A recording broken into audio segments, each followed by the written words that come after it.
Hey, everyone, and welcome to today's show on Wealth Strategy Secrets. Today, we're joined by Reed Goossens. In 2012, Reed quit his job in Australia and moved halfway across the globe to the US to change his life and to chase a dream. With limited funds, no investing experience, and no credit, Reed went from purchasing a small duplex to growing his own real estate investing firm, RSN Property Group. Reed now syndicates large multi-million-dollar deals across the U.S. He has now achieved financial freedom and taking control of his life.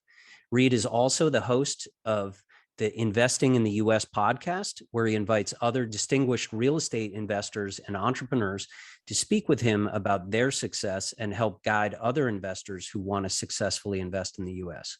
Reed is also a best-selling author with 2 books now on Amazon: Investing in the U.S., The Ultimate Guide to U.S. Real Estate, and 10,000 Miles to the American Dream. Reed, my friend, welcome to the show. Dave, how you going, mate? It's good to be here. Yeah, very good to see you, man. So I guess first, let's kick things off. Your wife is pregnant. Yes. Tell us how insane? That's going. Well, I literally just, as I was coming in, I was racing home, quickly grabbed a coffee because we just went to her, it's my first kid, so I'm getting dragged along to all these appointments, but she had to take a bunch of sugar to test if diabetic or something, in the pregnancy. So learning a lot. And it's the baby's due here in September, and we're recording this at the end of June. So a little nervous, to say the least. But also, at 36, it's the right age to start having kids. So yeah. Yeah, no, that's awesome. Congrats. And just one thing, you know that I have triplets. Oh, wow. Right? So holy crap. As tough as it gets. And also make sure when you do the ultrasound, make sure you check and see if there's more than one in there. They joked in the beginning and we're like, don't joke. We just want one. Yeah. So yeah. That's, mate, take my hat off to you. Triplets. That would have been an insane couple of years there. It still is insane. I mean, they're 21 now, but I'm telling you, man, it's still insane. And the money factor only grows for their needs. Sure, I could imagine. But yeah, Reed. So for the folks who aren't familiar with you, let's talk a little bit more about your background. I mean, super interesting background. You were in Australia. Different industry and everything. Then you saw the opportunity, wanted to chase a dream. Tell us how it all started for you. Yeah, look, I'm sure most people heard the story by now. If they haven't, great. Hello to those people. But my story is that I moved to the United States to chase a girl, really. So my wife, who's now pregnant, and we met back in 2008, actually backpacking around Europe. And then I came through the United States, a backpack through New York, came to Los Angeles, where she's from. And I just fell in love with the place. And I was like, I need to live here as an expat at some point in the future. Went back to Australia. We kept in touch. And then she's like, hey, I've got my master's degree in Australia. Did you know that? And I was like, no, I didn't. And we just started dating. And then she finished her master's degree in 2011. And I'd already been bitten by the real estate bug at that point. My background's in engineering and structural and civil engineering. I was working full time, mid-20s, and I was like, I had this itch to go and live in New York City. I just wanted to do it, be an expat. And the whole thing for me that drove me to make that decision was just, I fear regret, and I'd hate I'd ever, to wake up when I'm 60 or 70 years of age and go, geez, I really wish I'd moved to the United States. And my goal here, Dave, was just to move, find a job, live for a couple of years, move back. That was really all it was. But then when I got here, I realized how the barriers to entry here in the US market, and I'm talking secondary and tertiary markets, were just so much lower than what they are in Australia. So I started buying really cheap properties, $38,000, $39,000 triplexes. Like within 12 months of moving here, I'd bought my first property, and that slowly snowballed from there. And into, I built a company called Untitled Capital. I've stepped away from that and to start sort of Venture 2.0. But there's been a lot of growth along the way, and I'm sure there's a lot of stories I can share with your listeners in and around how I've been able to grow the portfolio to over 650 million of assets under management, and I've done that on by my own bootstraps. And I don't say that to try and boost myself up. I say it to try and inspire the other people listening to the show that if I, an Australian, can move halfway across the world and give it a crack, then so can them, and so that they can do the same thing as well. It's just about getting off the fence, and hopefully I can share some stories with your listeners throughout this interview to really ignite the fuel within to go off and take some action. Yeah, for sure. And just to let a lot of our investors have invested with you and our team in the past on one of the assets in Austin, which has been Patton East. performing super well. Yeah. So that's been a great experience so far. So we're looking forward to more as well. But tell us a little bit also, as you kind of got into the real estate game, you kind of saw those opportunities. You must have had a vision for yourself around creating wealth. There must have been something that was kind of driving you at that point. Sure. Yeah, look, and all the way back to as far, when I first met Erica, when I first moved abroad in 2008, I actually moved abroad to London to work on the 2012 Olympic Games in 2008 as a structural engineer. And then I, was backpacking around Europe. Even at that stage, I kind of had the feeling that I wanted to be my own boss. And I didn't know what it was until I picked up that book, Rich Dad, Poor Dad, which actually happened when I got back from my travels in Australia in 2009. So when I moved to the US, there was still this passion to do something more with my life. And I'm sure a lot of your listeners, busy, W-2 employees. And I just had that feeling that I just felt like a small cog in a large machine working for a big corporation. And I just wanted more. That's what it started with. And it was really trying to get my money to work for me in the best way possible. But I didn't know, back then, I didn't know what that meant. So when you picked up the book, Rich Dad, Poor Dad, there's employee, there's, what is business owner, there's, investor, there's all these different quadrants that you can sort of move between. And that sort of really resonated with me. And, as much as Rich Dad, Poor Dad is a great book, it didn't, you sort of outline the how to go do it, right? It was just like, here's this vision.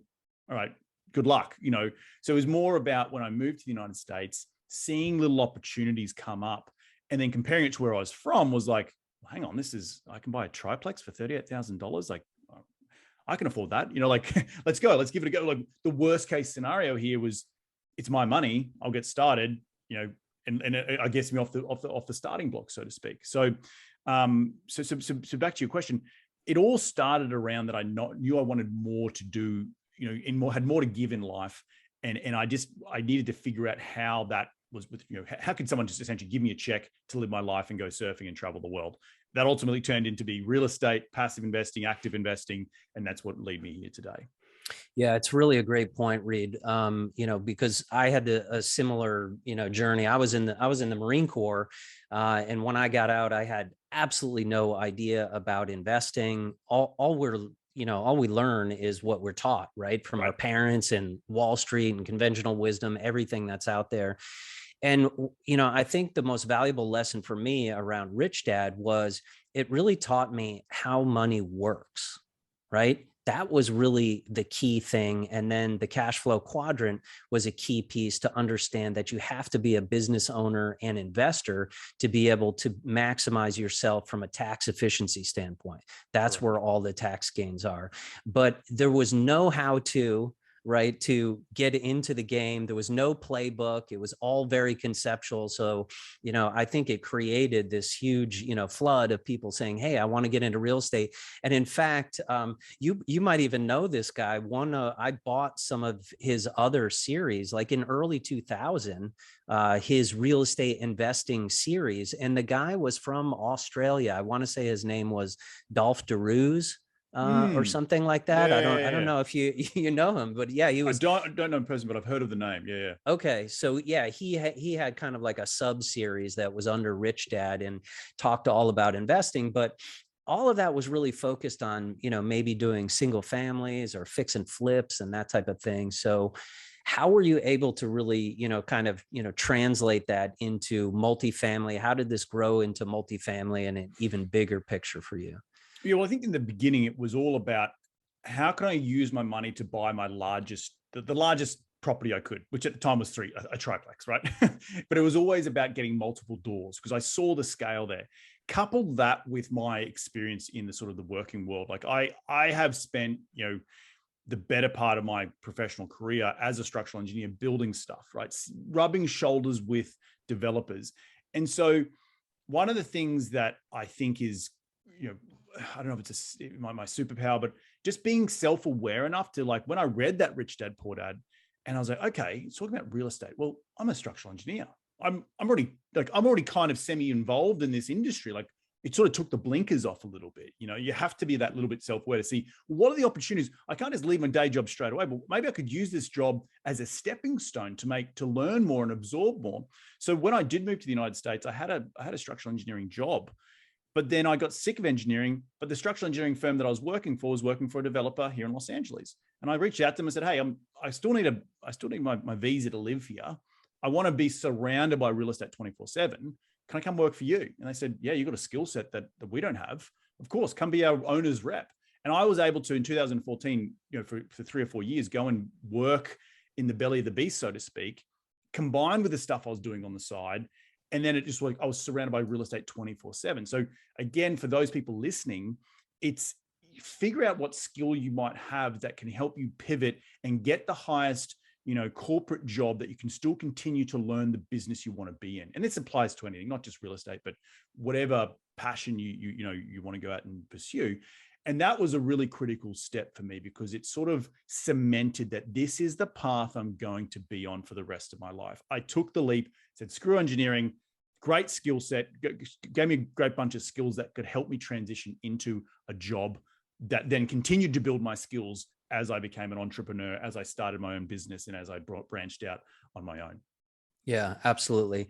I mean, that's a really key point you make. It's really all about leverage. We talk about leverage and it makes sense in real estate, right? We're trying to get the bank's money or other people's money, right, to be able to accelerate our returns. But when you think about, what you did there, you got leverage by working for another company to get industry experience, all of those different resources to help, really jumpstart, starting your own business. And I think a lot of people don't necessarily always think about it that way when they start businesses, but there's lots of opportunities if you're starting to create a side hustle or you have a vision of creating a business. There are things you can do today, and whether that's putting aside capital for that business, increasing your education, that's where it all starts. Yep, using a skill set that you might have already developed, that can be useful for someone else to plug their hole in their business, and again in an industry that you may want to be in.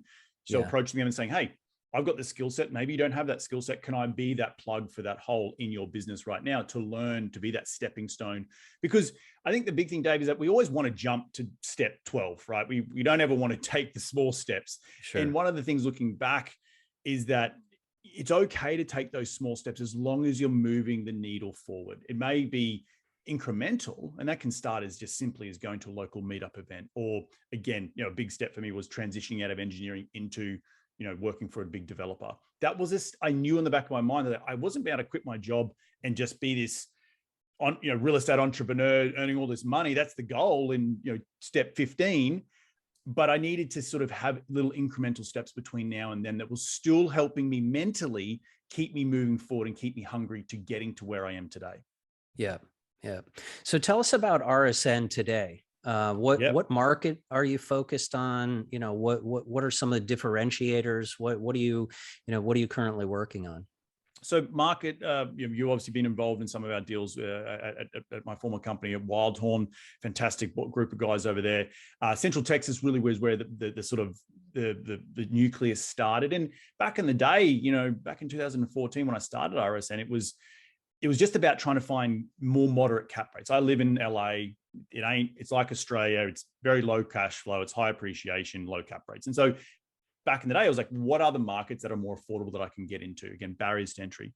Found Central Texas through there, built portfolios with Wildhorn, now branched out with RSN. So Central Texas was where I sort of cut my teeth. Today, I'm just about to close on a deal in Phoenix, Arizona. I've done deals in Gainesville, Georgia. I've done deals in Greenville, South Carolina. And so the new goal for RSN moving forward, it's really good to build out scale within certain MSAs. But I think also not being offering geographical diversification to investors is really important. And also figuring out that, in COVID, working remotely, like, you can, if you're willing to get on a plane, you can cover a lot of markets, and employ key people within certain markets to keep you relevant and keep deals coming forward, particularly in the multifamily space.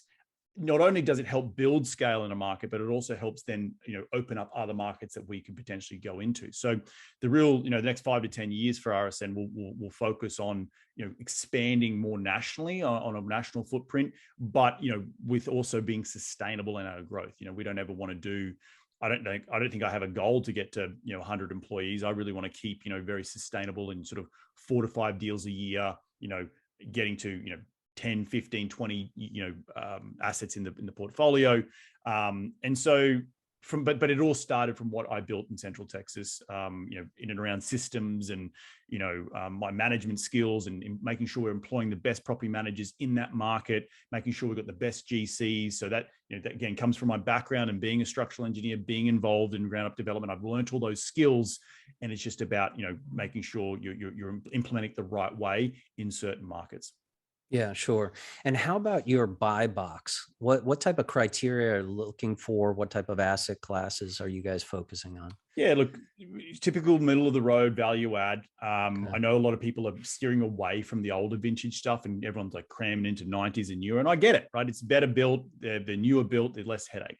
But I kind of have this little bit of a thesis that these older assets, they aren't going anywhere, right? I live in a house today, this house that you've seen behind me. It was built in 1912. Well, guess what? When I came in and renovated, I had to do the roof, I had to do the flooring, I had to do the electrical, I had to do the HVAC.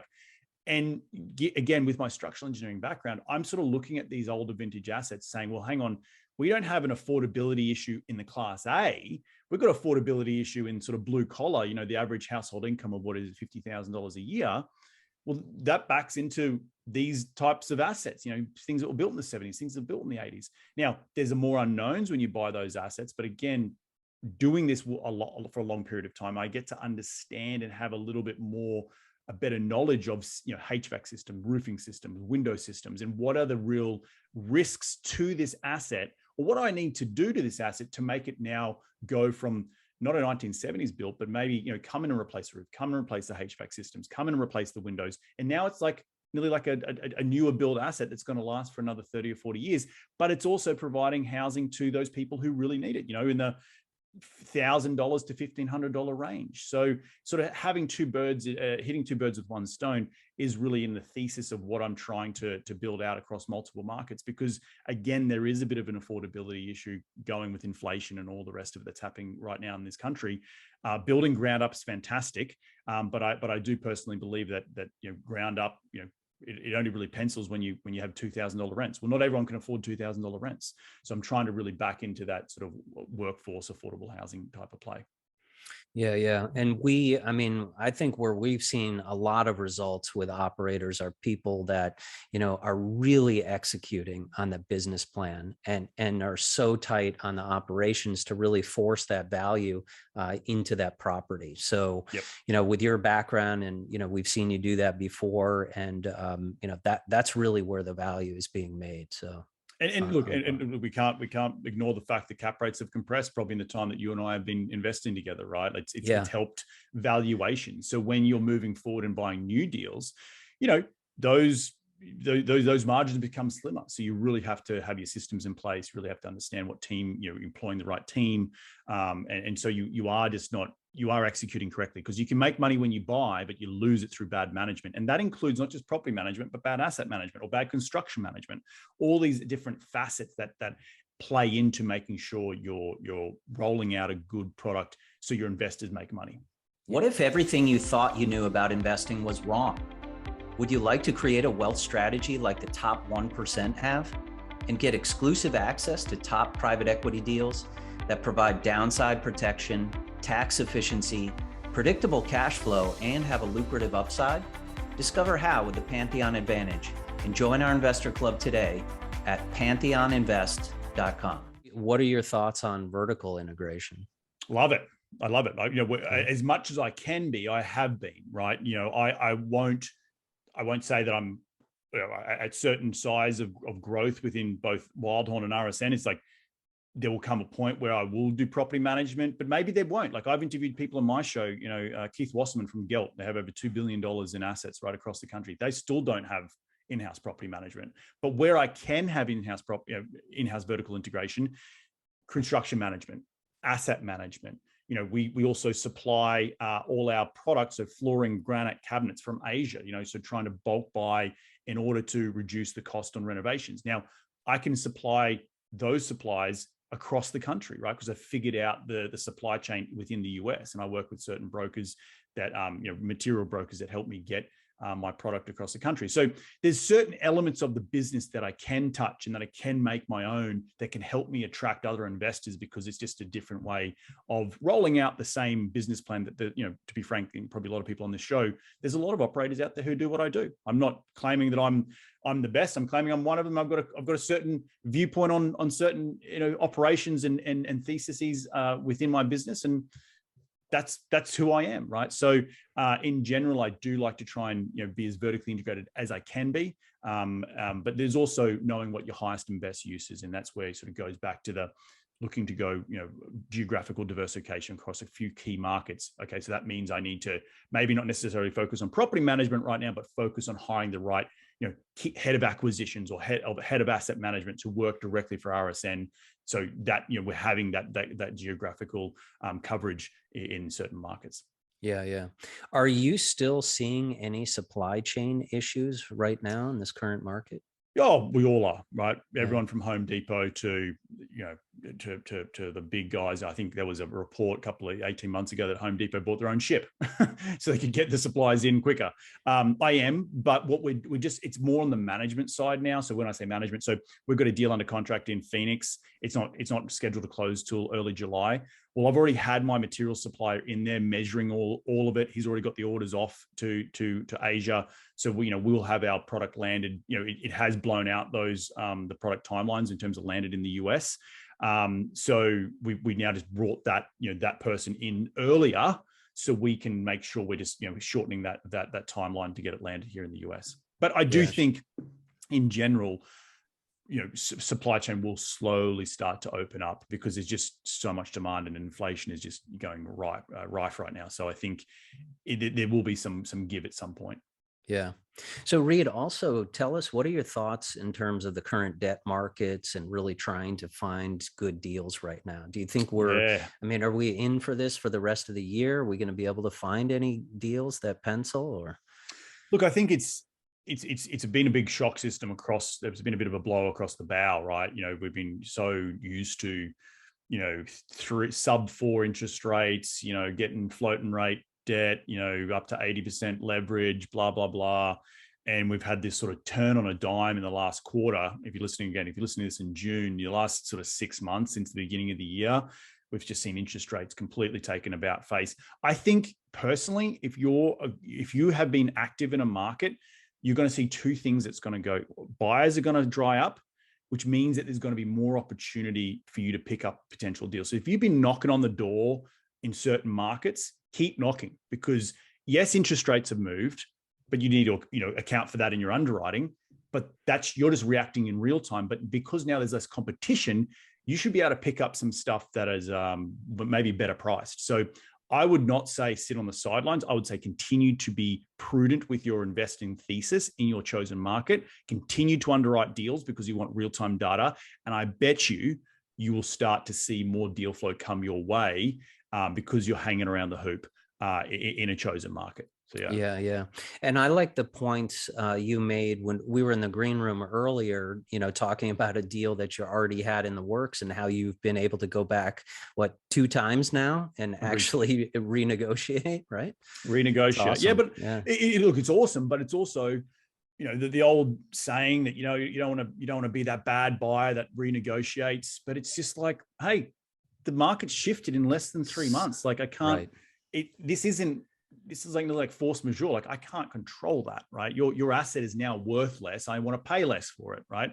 You either want two options, right? You either we blow this deal up, and you take it back to market, which you may give it even less for it in 6 months' time than what I'm willing to pay for it now.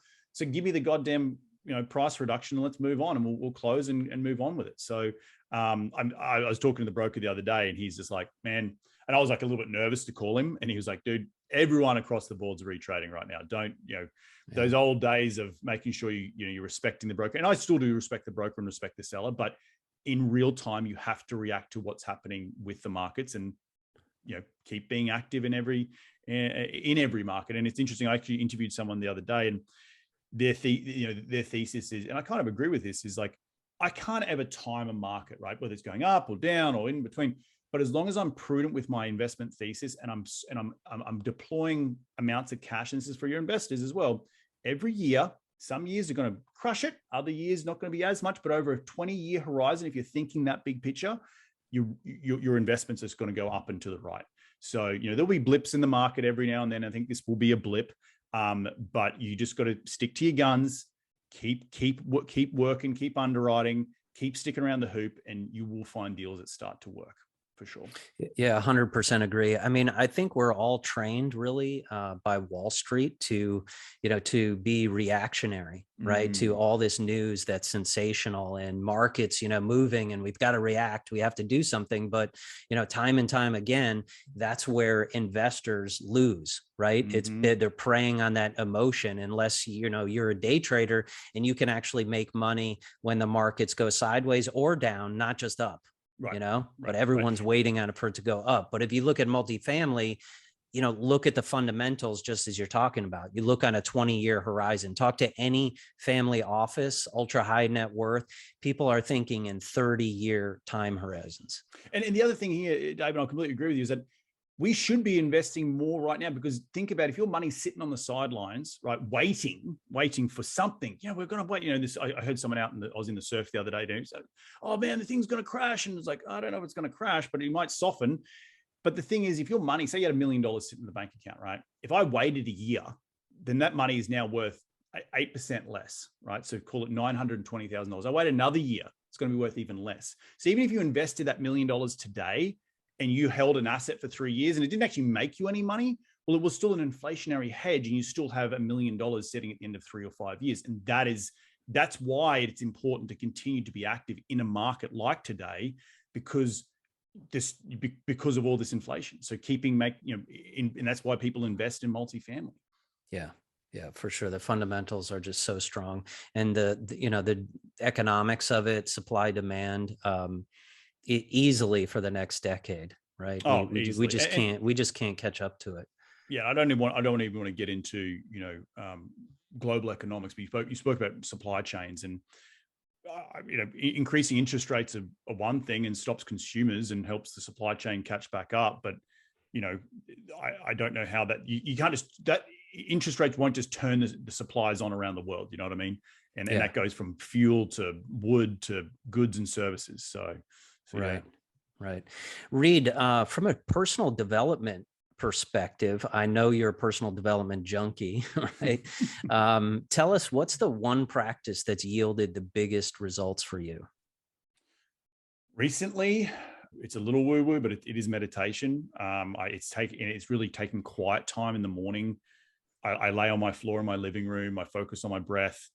And it just helps me get my mind, because I'm a high functioning type A type of person. I'm up in the middle of the night having an idea or thinking about something. I'm sure a lot of your listeners are, but helping just quiet the chatter down so I can be focused on being the best leader, entrepreneur, husband, father, son, all the rest of it is in and around meditation. I think it's been such a practice that I ain't the Dalai Lama. I'm not the most enlightened person, but it just helps me quiet that mental chatter down and help me approach my day with more intention, I think is the right way. So 100% agree with you. I think of it, meditation as really it's literally so powerful. It's like one of the top 5 skill sets to actually have in life.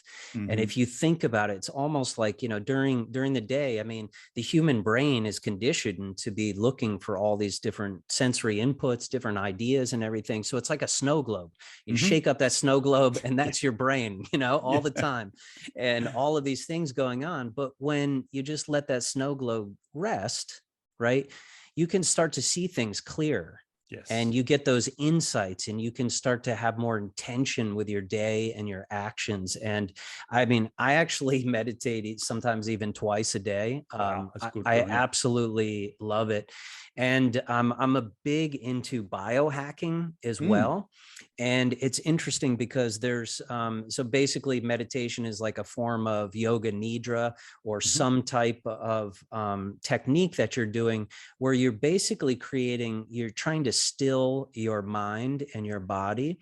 And then by doing that, you can actually increase the neuroplasticity in your brain, right? Which you can actually see that happening. And it's so powerful how you can work through like decision making, critical problem solving becomes so much more powerful the more you practice this. So helps with things like dementia in the future as well. Yep. Like it's an incredible powerful. So people listening who aren't doing it, try it. Just try it. Yeah, 12 minutes. It's 12 minutes a day. It's free. And then most people always say they try it, but then they go, well, I just can't sit still. Yes. And it's like, that's the point. That's the push-up, right? That's the mental Right. push-up. You got to train yourself just to sit still. And I will say to that point is like, I meet a lot of people who are exactly the same things. Oh, it's not for me. I can't, I will openly say that, again, I mentioned I'm not the Dalai Lama. I'm not trying to be the most enlightened spiritual person in the world. It's trying to just get into a habit of doing it to create calmness around it.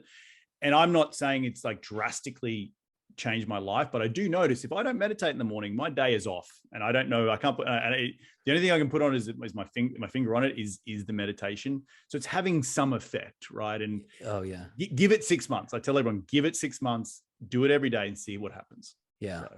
12 minutes. That's all you need. Super powerful. Exactly. And then how about from a, wealth perspective, if you could just give listeners, one piece of advice around how could they accelerate their personal wealth journeys, what would that be? I think the piece of advice is, and I'll credit this to my dad. I don't know if he got this saying from someone else, but he always told me a fool and their money are easily parted, right? So don't be a fool when it comes to your money. Educate yourself about, talking about financial IQ. We spoke about Rich Dad Poor Dad earlier. Probably people listening to this podcast are mentally invested in learning more about increasing that financial IQ. There are so many ways to make wealth in this world. And I didn't realize that until I started down this path of, and grow my financial IQ. Like I was back in Australia just last 2 weeks for my sister's wedding. And the things I've learned here and now you can see growing in Australia, like self-storage is blowing up in Australia. And it was never, I didn't even, until I started looking for it, now I can see it everywhere. So there's opportunities to create wealth, not just in real estate, but in creating and buying businesses, growing, understanding a P&L. How do you grow that P&L? How do you grow the revenue? How do you reduce expenses?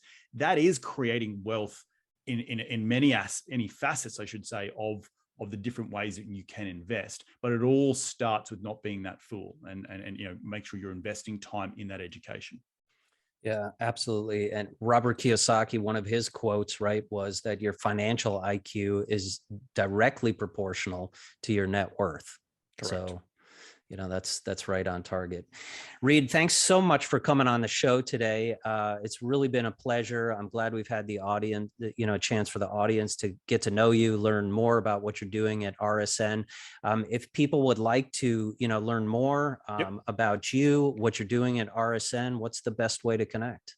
Look, the easiest way from the education side is to go to my personal website, which is reedgoossens.com. That's REEDGOOSSENS.com. That's the personal website, podcast, books, all the good stuff on there. On the business side, it's RSN Reed Sophie Nell Property Group.com. It's all one word. And then look, if you're ever coming through Los Angeles and you want to hit up, you want to go for a drink, I even could take you surfing, teach you how to surf. Hit me up at info at reedgoossens.com and just give me a bit of heads up and we'll make it happen. Awesome. We'll make sure we get a link in the show notes to that. Thanks again for coming on today, Reed. My pleasure.